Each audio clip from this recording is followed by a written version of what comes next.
I do recall a very interesting thing I did. It has nothing to do, actually, with the events. I was, of course, when I came to the GDR,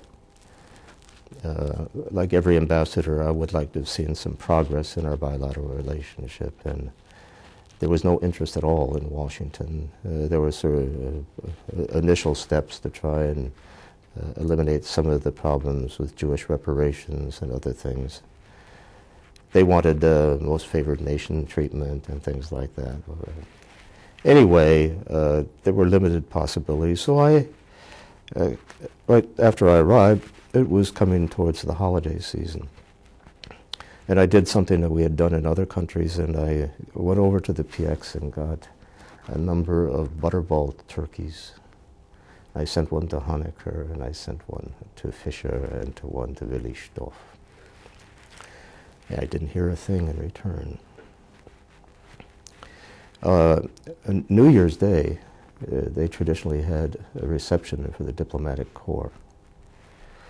So I went to the reception and was sitting there, and all of a sudden the chief of protocol came over and said, "Mr. Honecker would like to see you." Well, I went over, and of course, you know, this is a very small group, and the idea of the American ambassador, everybody knew our relations with East Germany were probably as bad as any nation represented there. And as I walked over to Dr. Honecker, all eyes were on us. And he said to me, he said, "You know, I've never properly thanked you, but you sent this turkey for the holidays. And I just wanted to tell you that that's probably the most delicious thing I have ever eaten." I don't know what possessed me, but I said, "Well, you know, Herr Honecker, those turkeys are the Marilyn Monroe of turkeys.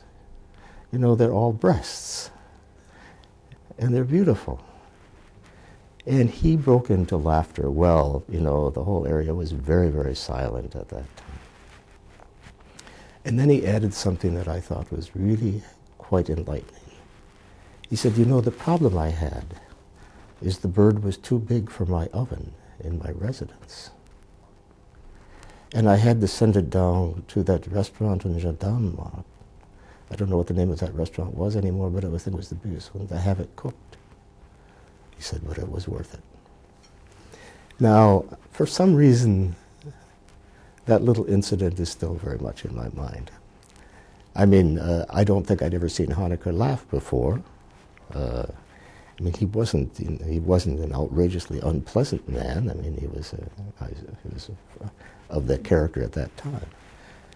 But that incident is somewhat stuck in my mind.